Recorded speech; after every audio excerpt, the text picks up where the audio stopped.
রেলের জায়গা যেরকম স্থানীয় কাউন্সিলর বললেন এবং প্রচুর মানুষের বাস, প্রায় অন্তত একেবারে যে গতের যে হিসেব দেয়া হচ্ছে অন্তত 250 থেকে 300 মানুষ এই বৃষ্টির রাতে, এই শীতের রাতে কার্যত তারা এখন ছাদহীন অবস্থায় রয়েছেন। তাদের স্থানীয় জায়গায় রাখার ব্যবস্থা করা হচ্ছে। আমি একটু কলকাতা পুলিশের ডিসি সাউথ প্রিয়ব্রত রায় কি বলেছেন এই অগ্নিকাণ্ড নিয়ে একটু শোনাব। আগুনের স্ট্যাটাস এখন আগুনটা নিভে গেছে এবং যেটা ঠান্ডা করার প্রসেস সেটা এখন চলছে। ফার্দার আগুন লাগার মতন কোনো সম্ভাবনা এখনও পর্যন্ত নেই।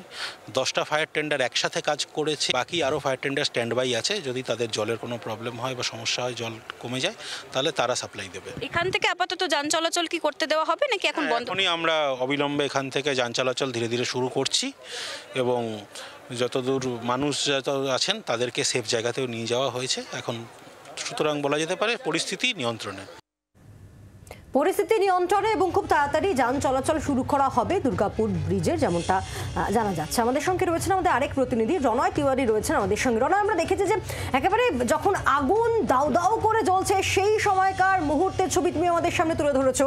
এখন আগুন নিয়ন্ত্রণে এবং কুলিং প্রসেস চলছে। এই ধরনের অগ্নিকাণ্ডের পর কুলিং প্রসেস অত্যন্ত গুরুত্বপূর্ণ। পকেট ফায়ারগুলো যাতে না থাকে সেই দিকেও নজর রাখা হয়। কি চলছে এখন?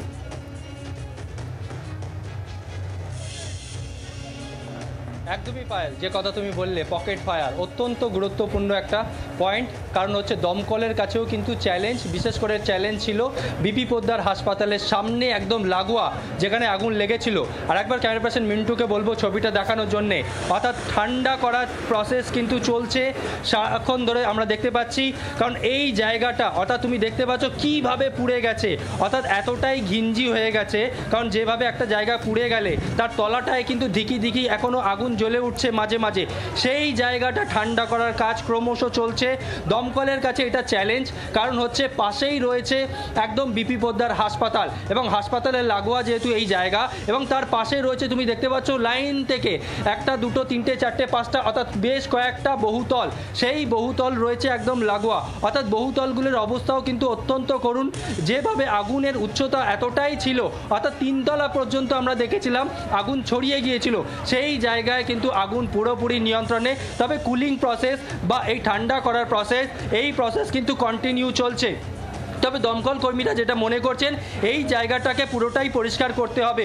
অর্থাৎ যদি জেসিবি মেশিন এখানে যদি নিয়ে আসা সম্ভব হয়, যেটা সম্ভব হচ্ছে না, বা অর্থাৎ বেলচা বা অন্য কোনো কিছু দিয়ে এই জায়গাটাকে পরিষ্কার করতে হবে, তারপরে কিন্তু পুরোপুরি এটা নিয়ন্ত্রণে আনা সম্ভব। তুমি দেখতে পাচ্ছ টিন রয়েছে, একজন দমকল কর্মী তুমি দেখতে পাচ্ছ সেই দমকল কর্মী হাত দিয়ে টিন সরাচ্ছেন, অর্থাৎ তার তলাটায় কিন্তু এখনও আগুন জ্বলছে এবং ব্রিজ থেকে কিন্তু টর্চের আলো ফেলে দেখানো হচ্ছে। কারণ এতটাই অন্ধকার জায়গা, এই জায়গাটা কিন্তু দমকল পুলিশ প্রশাসনের কাছে অত্যন্ত গুরুত্বপূর্ণ জায়গা।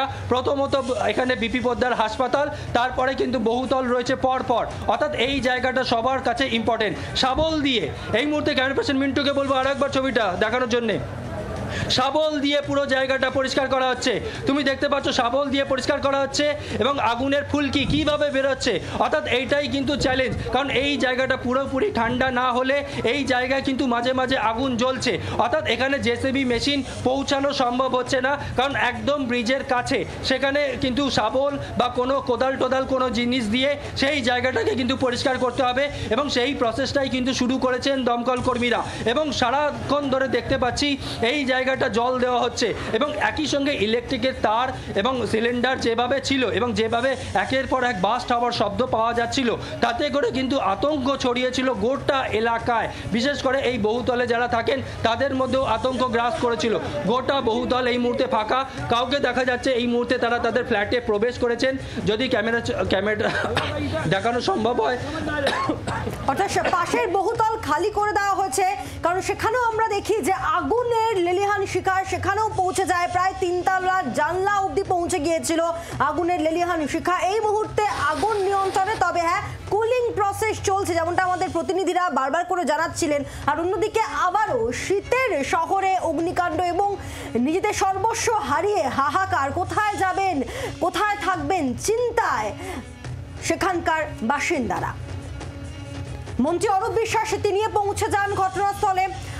মন্ত্রীর বক্তব্য শুনবো। আমাদের সবার প্রথম কাজ হচ্ছে আগুন নেভানো, এবং আমি ধন্যবাদ দেবো স্থানীয় সকলকে, তারা জীবনকে বাজি রেখে দমকল প্রশাসন সবার সঙ্গে মিলে, পুলিশ সবাই মিলে একসঙ্গে কাজ করে অনেকটাই আগুন নিয়ন্ত্রণে আনা গেছে। আর কিছুটা বাকি আছে, আমার মনে হয় আর 15-20 মিনিটের মধ্যে পুরোটা নিয়ন্ত্রণে চলে যাবে। বাংলার আওয়াজ, বাঙালির আবেগ, জি 24 ঘন্টা।